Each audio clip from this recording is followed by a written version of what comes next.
Welcome back to Marvelous Videos. I'm Rylan. The concept of multiverse and alternate realities have been one of the smartest approaches in the comic book realm. Alternate realities provide a limitless scape for writers and artists to expand their imaginations and try different permutations, be it Doctor Strange or Iron Man from the Marvel Universe, or Superman and Batman from DC. There are more than enough iterations of them. This theory is the same for Spider-Man, and we're all aware of strong Spider-Man variants like the Scarlet Spider and Miles Morales. Even in the recent 2018 animated film, Spider-Man Into the Spider-Verse, we saw alternate Spider-Man characters, and the same would happen in the upcoming sequels, Spider-Man Across the Spider-Verse Parts 1 and 2. However, in today's video, we'll be taking a look at one such alternate version of the Mangaverse. Depicted in manga style, Spider-Man from this universe is unique in many ways, and highly skilled to say the least. So, without any further delay, let's dive into the origins of the Mangaverse Spider-Man. Actually, before we get into our video, we have just one very small request. If you like our content, then please support us by subscribing to our channel. This is just a small clip for you, but for us, it means a lot. Thanks! Now, let's begin.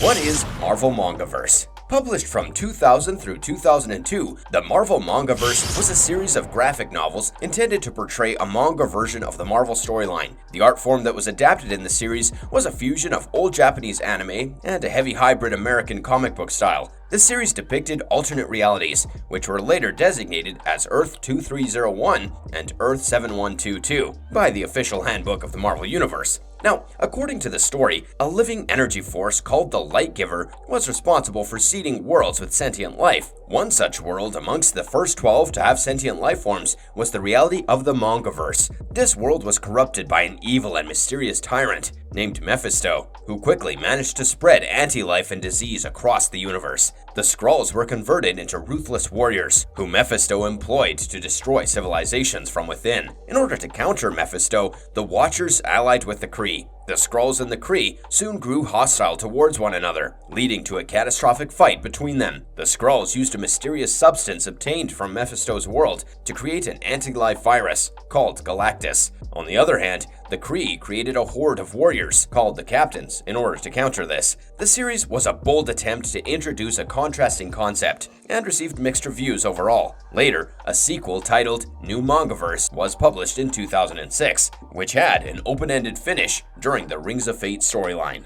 Mangaverse Spider-Man Origin. Spider-Man in the Mangaverse had his own alternate origin story. Created by Ben Dunn and artist Tommy Otsuka, Spider-Man from this universe was a member of the Ninja Clan, simply called the Spider Clan. Unlike the main universe, Peter's uncle, Benjamin Parker, was his sensei, and the second husband to Maybelle Parker. Although old, both Benjamin and Maybelle were skilled ninja fighters. Venom in this universe was a servitor of Kingpin and the criminal association group known as Kuji-Kuri. Interestingly though, Venom was the child of Maybelle Parker and her first husband Shinji, who later killed Benjamin Parker. Spider-Man's origin story is well depicted in Marvel Mangaverse Spider-Man Volume 1, Issue Number 1, which was published on January 23, 2002. The story begins with a young Peter Parker running late for his training. As he arrived and entered the dojo, he found his sensei unconscious within the grips of Venom. The Kuji-Kuri needed to get rid of the Spider Clan as they were the only opponents who could stop their evil doings, so Venom was assigned to kill Benjamin Parker, the last of them. Venom dropped Benjamin on the ground and left. Peter was shocked. He held his sensei's dying body, who told him to believe in his powers and take the next steps alone. In his final words, he said the phrase, "With great power comes great responsibility,"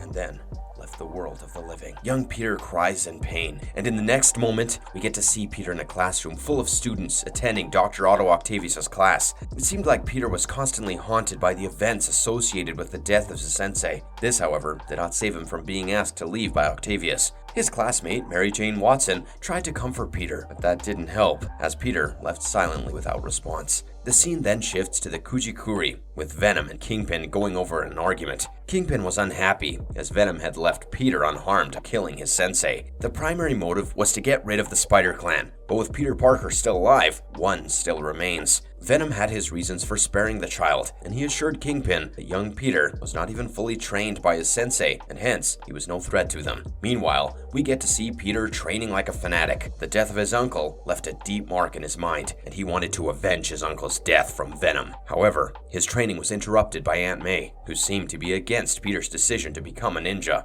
The Spider Clan had only brought miseries into their life. They lost Peter's parents and also Benjamin, for which his aunt sincerely disliked Peter's training and his decision to avenge his uncle's death. Peter promised Aunt May to stop his training, but it was all just to calm her down, as he kept his training in hiding to take his revenge out on Venom. As Peter sat on a rooftop and reflected upon his life and how guilt-stricken he felt for lying to Aunt May, a police siren frantically stopped on the street to announce a crisis. They announced a code red situation with their megaphone and requested everyone to leave the downtown area. Peter heard the announcement and pondered on what had been happening before the Kujikuri accomplices arrived along with Venom. Peter had been waiting to face Venom, but there were too many henchmen that he had to take down before he could get to Venom. For a brief period, Peter was seen talking to his sensei, calm and quiet voice, which seemed to be a dream plane. He apologized to Ben for his failure, but Ben assures him he was in a place where he is supposed to be, not be in regret. Continued, stating that the path of vengeance is itself evil, and he needed to let go of it. We then get to see Peter in the real world, fighting against the henchmen with Ben's words guiding him. He successfully defeated each and every one of them, and then finally charged at Venom. Peter's fight with Venom was interrupted by a raging Hulk. Years ago, the Keepers, who were the main power behind the terrorist organization known as Hydra, manipulated Dr. Bruce Banner to build an energy well that could help them tap into a clean source of energy to power a satellite gun. However, what Banner had discovered was the ethereal realm, which powerful gods and monsters were banished.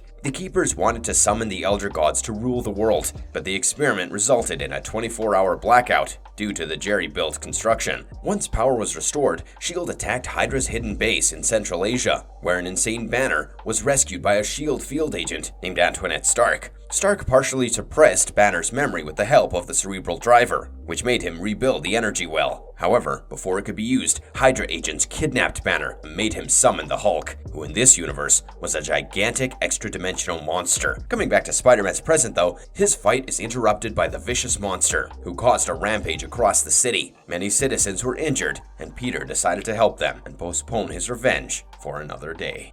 Astonishing story of Mangaverse Spider-Man in Legend of the Spider Clan. The story of Mangaverse Spider-Man gets further elaborated in Spider-Man Legend of the Spider Clan comic miniseries, where we get to see his adventures and his struggles against his popular villains. So far, Peter had managed to hide his secret ninja life from Aunt May and the rest of the world while fighting crime and saving the city on numerous occasions. His sensei frequently appeared to him in a dream realm, guiding him in his struggle, and that is where we get to see Peter developing his skills. The story begins with a young girl in a dark alley who is aware of being tracked by robots. The young girl was none other than Felicia Hardy, who seemed to be following a career in crime. Finding the young lady being attacked by robots, Spider-Man arrived at the scene and neutralized the robots. But it seems like Felicia did not need any help at all, as she bopped Spider-Man with a metal rod and left. Peter is again seen to be conversing with his sensei in this dream realm. Uncle Ben is proud of Peter's efforts to stand up for what is right, but he's unsure if his training was truly complete. He took a wooden stick and blindfolded Peter. He then hit him and asked him if he knew it was coming. Peter said no, but Uncle Ben told him that it was pretty obvious that he was going to hit him. Like, what else could have happened if someone blindfolded you while holding a stick? Uncle Ben's point was to make Peter understand that with our regular human senses, there is an added tingling receptivity at the back of our head, which warns us of dangers, and this feeling was what Peter had to sense. What Ben was talking about seemed to be the spider sense, or the spider tingle, which Spider-Man from the Prime reality was gifted after being bitten by the radioactive spider. Peter woke from his dream screaming, and like most of the time, it was again during a lecture by Dr. Octavius.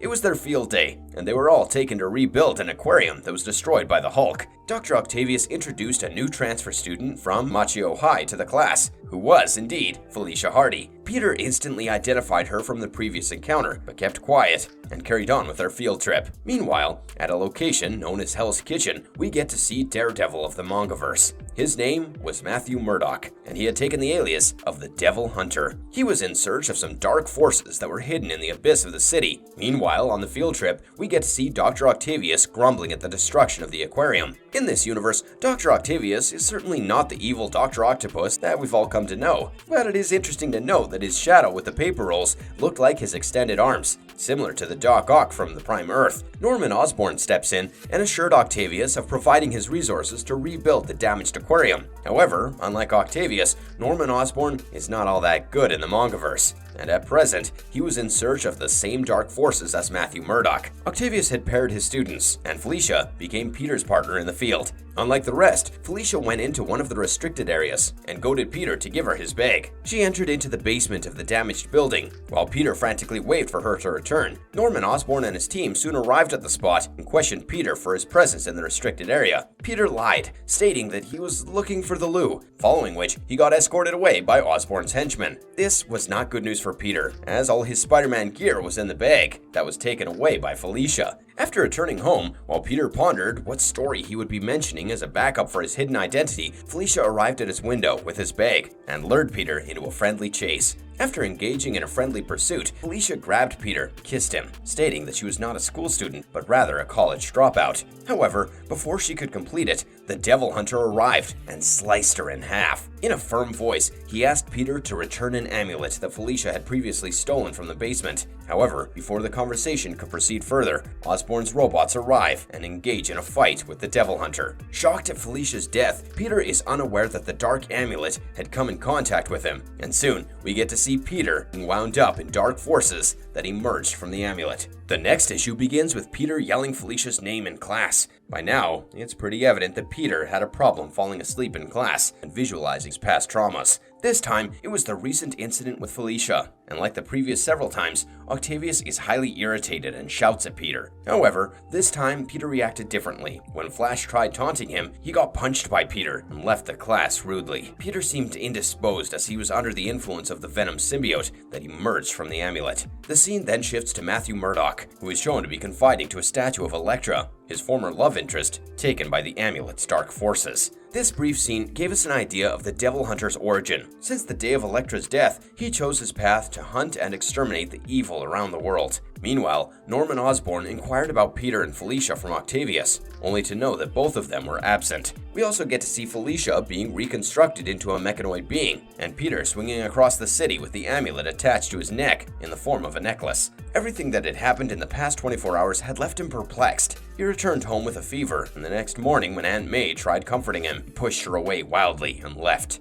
The scene then shifts to Norman Osborn in his Green Goblin attire, who orders his henchmen to find Peter and the amulet. Venom was also seen on the scene, warning Osborn about the dark forces that lie within the amulet, but Osborn stated that he needed the dark power to get to his wife, Kay, back from dead. Osborn's assassins found Peter in a subway tunnel on a train and attacked him, only to be defeated easily. Soon, a mysterious group of ninjas appeared, and one of them, Ball, introduced himself as the father of the mysterious clan, also known as the Shadow Clan. These newly introduced characters looked similar to Spider-Man's Venomized form, and they welcomed Peter to their group, stating that one day he would grow up to be their strongest member. Soon, Peter begins training with the Shadow Clan. Their methods seem to be different from what Peter had previously learned from his sensei. The clan channelized their rage and anger to muster their strength, and they started beating up Peter like crazy in hopes of awakening his inner rage. While the other members were torturing Peter, Ball tried motivating Peter to trust his anger and find his inner darkness. This eventually resulted in Peter going wild with rage and taking down every fighter of the Shadow Clan. Although the training session was extremely ruthless,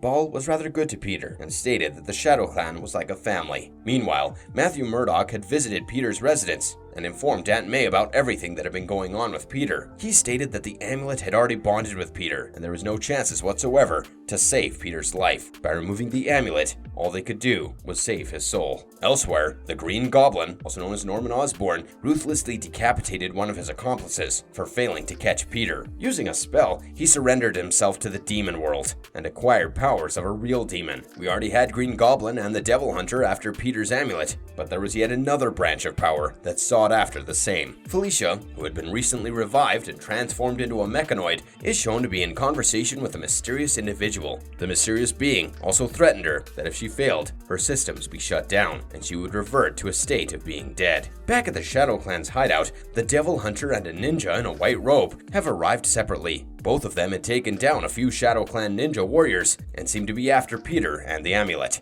Even the Kujikuri group had reached the same venue, but their motive was simply to eradicate the Shadow Clan. Devil Hunter found Peter and stabbed him, stating that he was saving his soul. But Felicia, also known as Black Cat, reached the spot and whacked the Devil Hunter on his face. The Shadow Clan warriors also arrived and tried holding back Devil Hunter and Black Cat when the mysterious ninja in the white robe appeared and called out to Peter. All thanks to the venom symbiote that Peter had been bonded to, he quickly recovered. He woke up in an unfathomable rage and pushed everyone away from him. He charged at the mysterious ninja, who was then revealed none other than Aunt May. By then, the Kujikuri had joined the party, leading to a massive battle between all the different sides. Luckily for May, Peter got his sense of reasoning and smashed through a wall to escape with her. He asked her to leave, stating that it was best for her, but she would not leave without her nephew. A few members of the Shadow Clan attacked Peter and May. As for them, Peter had turned his back on them. However, Black Cat came to Peter's rescue and took down the Shadow Clan fighters. Meanwhile, the battle royale continued, with the Kujikuri, Shadow Clan, and the Devil Hunter. After Peter and May managed to escape the hideout,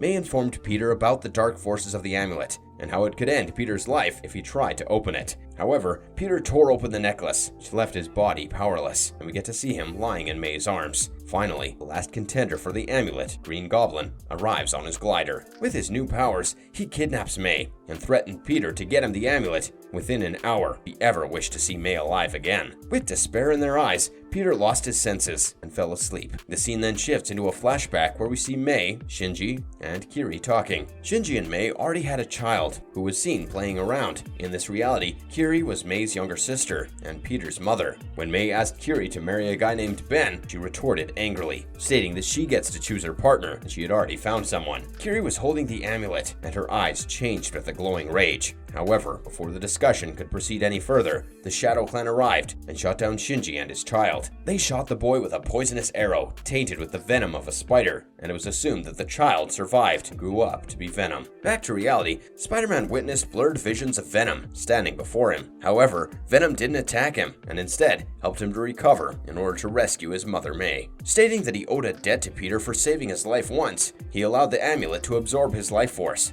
thereby saving Peter. As Peter recovered, Venom was reduced to his skeleton, and the debt was settled according to him. The Shadow Clan then arrived, but Peter managed to take them down and left for his Aunt May. Back at school, the students were worried about Harry, who was not receiving their calls. They believed him to be in the gymnasium. They headed towards it only to be stopped by Dr. Octavius, who firmly stated that students were not allowed to enter the gymnasium so early in the morning unless they had his or the principal's permission. With a little persuasion, Octavius opened the doors, and they all entered the gym, searching for Harry. However, instead of Harry, they encountered the Green Goblin, his minions, and an unconscious May. The little goblins then attacked the children, but before things could get out of hand, Spider-Man arrived to the rescue. A fierce fight then erupted between Goblin and Spidey. We get to see the Goblin use his pumpkin bombs to take down Peter, who managed to dodge them and deliver a few blows at Goblin. The Green Goblin kept charging bomb after bomb, which wrecked the gymnasium. Once the lockers were destroyed, we saw Harry hiding in a washroom, and presumably under the influence of drugs. Upon finding Harry in such a state, Green Goblin ended the fight and carried his child out of the gym. Despite being a vicious villain, Norman loved his child, and all these efforts were mainly to get his mom back to care for him. Dr. Octavius called for an ambulance, and Harry was taken for recovery.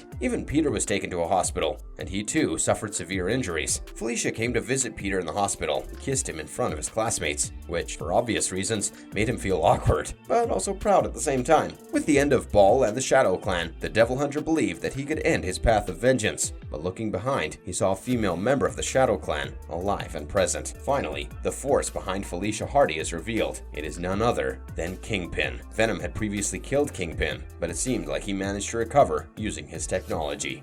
How powerful is Mangaverse Spider-Man? The Mangaverse Spider-Man had powers similar to that of his Earth 616 counterpart, but the way he got to use them was completely different. We are all familiar with the story where Peter gets bitten by a radioactive spider and acquires his spider sense, and in some cases his web shooting abilities. But in the Mangaverse, however, it's quite different. Peter's fighting skills in the Mangaverse are solely due to his years of rigorous training. His sensei trained him while he was still alive, and then guided him through his dream realm after his death. His spider sense, or spider tingle, is not exactly shown to be a gift, gift, but rather an acquired skill. Despite his first encounter with Venom and the Kujikuri ninjas, his sensei guided him to act effortlessly during fights. According to his sensei, he wanted Peter's reflexes to work independently, without Peter thinking it over. These words might sound similar to all Dragon Ball fanatics, as this was previously what Goku had to learn in order to master his Ultra Instinct. Peter in the mangaverse had no dependence on webs, as he couldn't exactly shoot any before being corrupted by the Venom symbiote. Peter Parker in general is an extremely powerful character from the Marvel Universe, both in terms of popularity and pure strength. The reason why Peter had to take a few blows from his enemies was because he pulled his punches,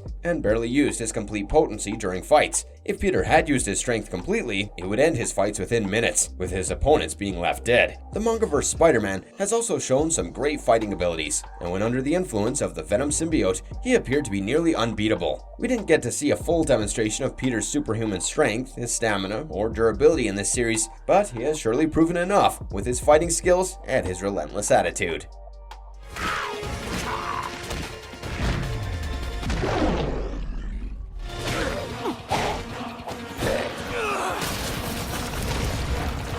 Marvelous appearances of Mangaverse Spider-Man in other media. The Mangaverse Spider-Man also appeared in The Amazing Spider-Man Volume 3, issue number 12, as a part of the Spider Army. This issue was written by Dan Slott and released on January 7, 2015. It featured Spider-Man from different alternate realities teaming up against the Inheritors and Verna's Hounds. The Mangaverse Spider-Man is also expected to appear in the upcoming animated movie, Spider-Man Across the Spider-Verse, wherein he will be joining Miguel O'Hara's Spider Forces. We also got to see this version of Spider-Man in several video games. The Mangaverse suit was present in the Spider-Man Shattered Dimensions, and also a DLC costume for the titular character of Marvel's Spider-Man. In Spider-Man Unlimited, the Mangaverse Spider-Man was depicted as the first Spidey from an alternate dimension to help out the main Spider-Man from Earth 616. Marvel's verdict. Spider-Man is one of the finest creations of Stan Lee. The character is the most loved in all of comic books, and this was mainly because Peter was so relatable. The struggles Peter faced in his daily life, apart from his superhero doings, are something that most teenagers face. Academics, family, peer pressure, the infatuation turned into love, they are all things that we face during our high school days, don't we? He is a socially conscious superhero, and because of that, Marvel tried to make him culturally inclusive. This has paved the way for multiple Spider-Men, including an Indian version of Spider-Man named Pavitra Parbarkar. But don't worry about it, we'll talk about him in yet another video. The Mangaverse Spider-Man didn't exactly create a storm as people expected, but he was surely a bold move towards the character. And with this, we come to the end of today's video. We hope you found it entertaining and informative, and if you enjoyed our content, then please don't forget to leave us a like, and subscribe if you haven't already. Until next time, I'm Rylan. Have a good one, and be safe. I call this one Cavalcade of Fruit.